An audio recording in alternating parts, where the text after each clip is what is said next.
2022년 2월에 시작된 우크라이나 전쟁, 이제 곧 4년을 채워갑니다. 트럼프 대통령이 재집권하자마자 24시간 안에 중재를 해서 이 긴 전쟁을 끝내겠다고 했었는데 쉽지만은 않은 상황이죠. 돈로주의의 부상 속에 종전 협상은 어떻게 될지 전망해 보겠습니다.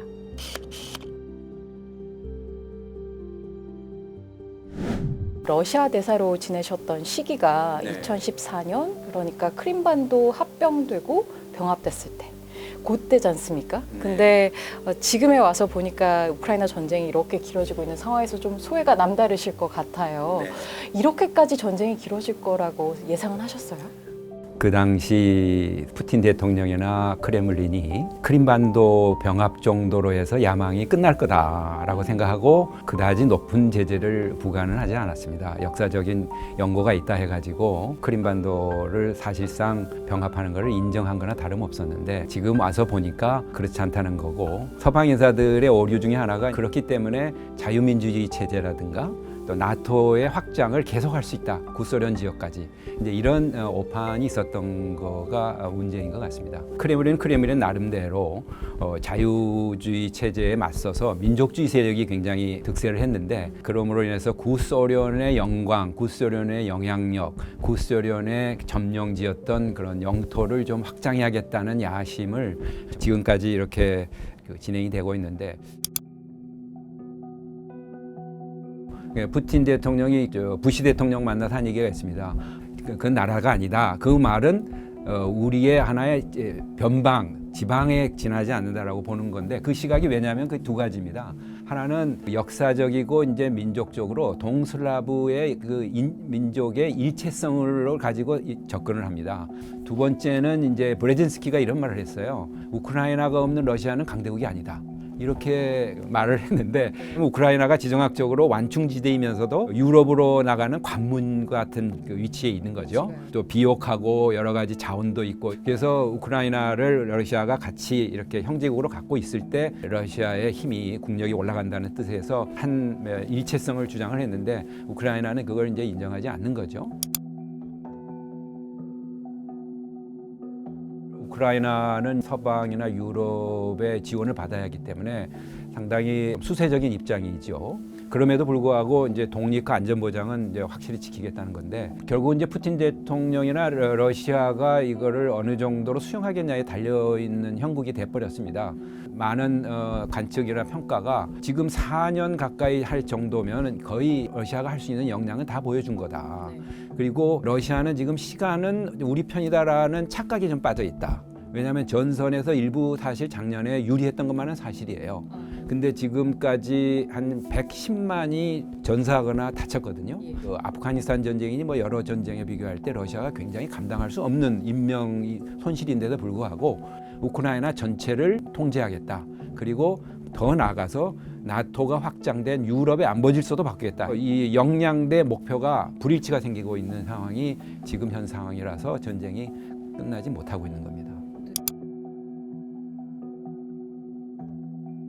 오히려 전쟁을 빨리 끝내라는 압박을 받고 있는 상황으로 보입니다. 내부적으로 제렌스키 입장에서는 가급적이면 빨리 끝내줘야 유럽에서의 그런 지원도 이 경제 발전으로 돌릴 수 있는 거지, 계속 군사적으로만 소모전을 하게 될 경우에 좀 불리한 입장에 있는 것만은 사실인 것 같습니다. 역사적으로 이 지역이 본래는 러시아 거였어요. 이거 러시아 사람들 입장에서는 이건 러시아 거였는데라는 그런 역사적인 애착이 있고, 또 하나는 이게 이 지역이 철광석이라든가 석탄이라든가 이런 탄광 포함한 지하 자원이 많은 지역입니다. 그래서 굉장히 중요한 지역이고, 푸틴 대통령이 전쟁을 할 때 이 돈바스 지역을 얘기한 때가 러시아어를 쓰는 주민들을 보호한다라는 명분을 내세웠죠.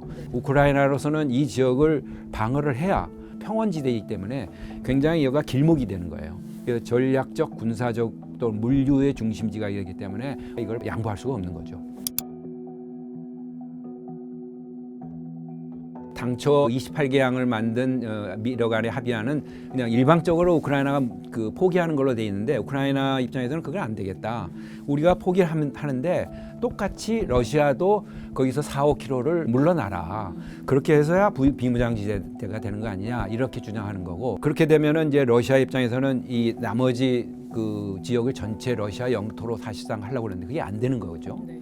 그다음에 우크라이나로서는 이게 영토를 양보하는 건데 나는 국민 투표를 해서 허가를 맡아야 한다. 대통령이 그거를 그 승인할 허가권이 없다. 거기다가 이제 그러면 경제 자유구역을 만들어서 전쟁이 더 이상 안 나고 일종의 이제 안전보장 비슷하게 안심을 시켜주려고 했던 건데 사실 그것도 누가 관할하느냐, 어떻게 관리하느냐라는 것까지 또 들어가면 굉장히 복잡한 문제가 남아 있습니다.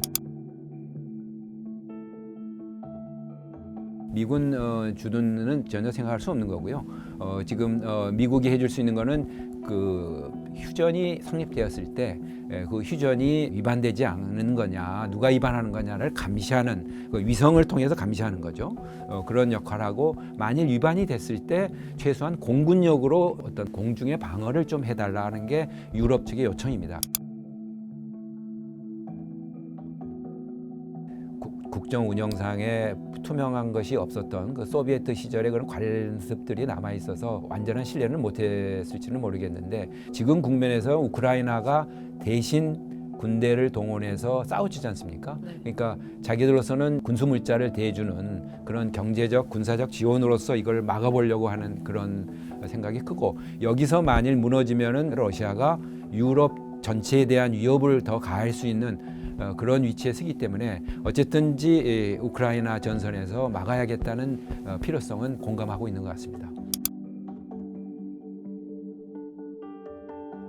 지금 이미 진행이 되고 있습니다. 왜냐하면 유럽연합에서 앞으로 4년간 8천억 유로니까 러시아의 위협이 지금 나오고 있는 게 사이버전으로 지금 보이지 않는 여러 가지 방해 전선이 형성이 돼 있고 또 드론 공격이 지금 시작이 됐어요. 드론이 그 독일이든지 특히 우크라이나를 많이 도와주는 발트 연안 국가들의 공항이라든가 이런데 뭐 정체 미상의 이제 드론이 자꾸 나와서 유럽으로서는 실질적인 위기에 이제 봉착해 있는 거고 더더욱이나 지금 트럼프 대통령이 그린란드까지 얘기를 하고 있지 않습니까? 그래서 유럽은 지금 경악하고 있는 상황이라서 미국을 나토 차원에서 지금 믿어서는 안 되고 결국은 자력으로 이걸 전체적으로 이제 러시아를 억제를 시켜야겠다고 그러는데 유럽의 안보 질서가 이제 바뀌는 그런 거죠.